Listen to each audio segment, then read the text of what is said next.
Teddy died in my arms 2 days after his 9th birthday. By chance, I don't have any photos from that celebration. I never expected it to be the last one. Make a wish, Teddy! I had Teddy at home with me recovering from surgery, and I was awaiting the results of his biopsies. So I surrounded myself with friends. And then I got a phone call from the vet that was one of those happy calls saying that he was all clear. There was no cancer. It was just your basic PLE. We would treat it with steroids, diet change, and the prognosis was the best possible. And we started him on the steroids, and he didn't, the steroids were really hard on him. It made it hard for him to regulate his temperature, so he got super hot or super cold. It just generally sucked having him on the steroids. But little by little, he was getting better. I had to go to the Verg vet every month to see Dr. Cook, and now Verg had moved to like a mile away as opposed to 2 blocks away, and spend between $200 and $300 to have his blood test and to have him examined. So this was like July, August, September, October, November, December, January. From his protein was perfect and normal. And he seemed perfect and normal. So we reduced the steroid from every other day to every 3 days. And he was totally great. Christmas time, January, February. But then I started noticing the swelling in his belly, because when you have protein losing enteropathy, you can start to accumulate fluids in your abdomen. And he was slowing down again. And sure enough, his protein levels just dropped like to a bad level. And so we increased the steroids, and there was no improvement. And so then we added a second drug. And then I had to leave. I had to go shoot my documentary out in California. I was gone for a week, which is one of the longest times I've been gone. And when I came home, he came running up the stairs, which he hadn't done in a long time, and was so happy to see me. And our first walk, he was running down the street, and I'm like, great, he's better. It's getting better. But what I had done was reduce the steroids while I was away, because I wasn't sure how he was going to respond to the new drug. He had a couple of bad days right before I went away, where his breathing seemed labored and he seemed really swollen. And so I reduced the steroids on my own, because I couldn't get his doctor on the phone, because she wasn't back in the office for a few days and I was going to be gone by then. But I did put him on the second drug, and I felt like that was something that was working. But I felt the pressure to increase the steroids. And when I did, the swelling started again. The labored breathing, he just was friggin' not doing well on steroids. I should have just stopped them. But last 2 Fridays ago, Friday, May 18th, that morning, I gave him his steroid wrapped in turkey. And man, did that dog love his turkey. And so he gobbled it right up, and I felt like a traitor. I felt like I was betraying him. Like, I'm giving you this piece of turkey, but inside it is this pill that is going to make you so friggin' sick and make you feel shitty. I took him to the vet that day. It was his regular vet, and they checked him out and they did the blood test, and he sort of seemed the same to them, which was fine, but keep with the steroids, keep with the new drug, the azathioprine or something like that. I took him home but he was just so lethargic. I had to carry him all the way in the backpack. And I came home and my cleaning lady was here, and she comes once every 3 weeks, cleans the whole place. She's been coming for the whole time I've been here, for Teddy's whole life. She loves Teddy. And he came running in because the vacuum cleaner was going. The cleaning lady was just finishing up. And I heard him from the living room just bark, bark, bark, bark, bark, so happy. And I thought, oh, good, he's doing better. And then I came into the kitchen right here and called him, like, Teddy, come on, stop, be quiet. And he came running out right there. And I was standing right there. And his back legs just sort of gave out underneath him, and he tried to right himself, and then there was like a little bit of twitching or something. No yelping, no pain. Like I thought he was having a seizure, and so I just picked him right up. And then the cleaning lady, Erin, was right there. The two of us were like, Teddy, Teddy, what's happening? We're like, is he breathing? And she started literally like trying to give him mouth to mouth, blowing into his mouth, and I was pressing his like little chest. He was so tiny. He was just sort of like couldn't really hold his head, and then I saw his eyes go foggy, and then his whole body just sort of let go.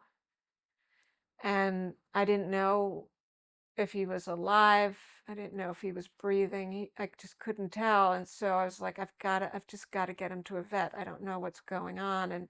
And she's like, go, go, go, go. She gave me my yellow jacket, and my wallet and my keys. And she'd go, go, go. And I like just ran out the door and up to Smith Street, 2 doors down, and there was a taxi coming, and I hauled it and I got in. I'm like, you've got to take me to the vet. I think it's on 3rd. I don't know if it's on 4th. Just start going. My dog had a seizure. I don't know what's going on. And he's like, okay. And he just starts driving. And then I like call the vet for their address because I couldn't remember. And I tell him the address, and I tell them that I'm coming in with Teddy, and I think he's had a seizure. I don't know what's going on. And then we get there, and all I had was a 20 in my wallet. I just kind of threw him and ran out the door. I didn't even close it behind me, and in and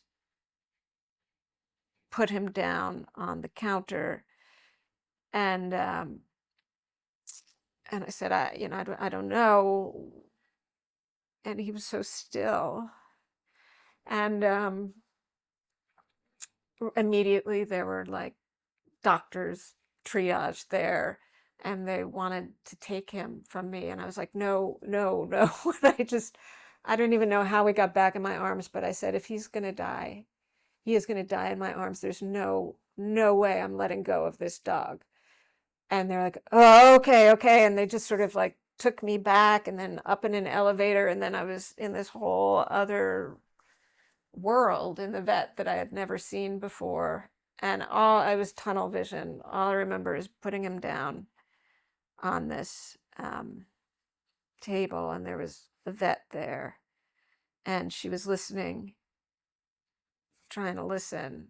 And I just kept saying, is he gone? Is he gone? Is he gone? And then she looked at me and she said, I don't hear a heartbeat. Do you want us to resuscitate?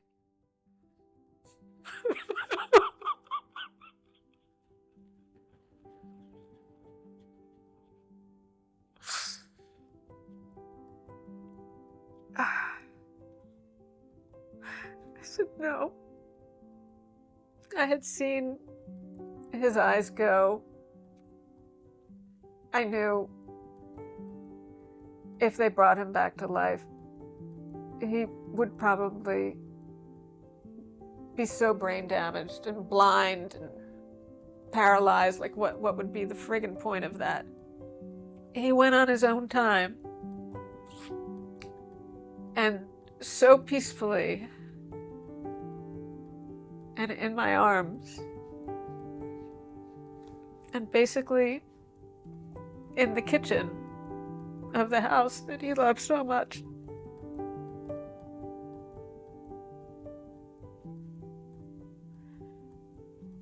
They wrapped him in a towel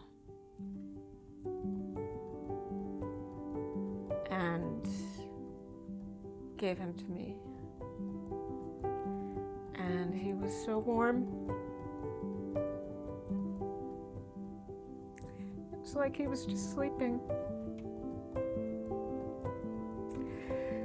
And I held him. I couldn't look at his little face. I didn't want to see his eyes without life. The next thing I knew, I was sitting in a little exam room with his vet, Dr. Cook, who had just somehow appeared by my side at some point. And she was explaining, I sort of told her what happened, and she was explaining to me that she believed it was a stroke, that is a complication of the protein-losing enteropathy. She talked to me about what the coming weeks would be like, that the house was going to feel empty, that I was going to think I saw him from time to time. And I said to her, I don't know how I'm ever going to let you take him from me. Like, I don't know how I'm going to do that. And she said, well, it's okay. And then I said, he's still warm. How long will that last? And she said, you know, in about 10 minutes, things will start to change. Rigor mortis will start to set in. And I said, I don't want to ever have that sensation. So I have to give him to you. Honestly, I don't remember giving him up. I don't know if I did at that moment. What I do remember is 3 of the vet techs who worked at Verg, who had been with him since the surgery, coming in hysterically crying, the 4 of us just holding each other. And I don't know if Teddy was in my arms then or not. I don't know if I had given him, I don't remember the moment when I gave him up.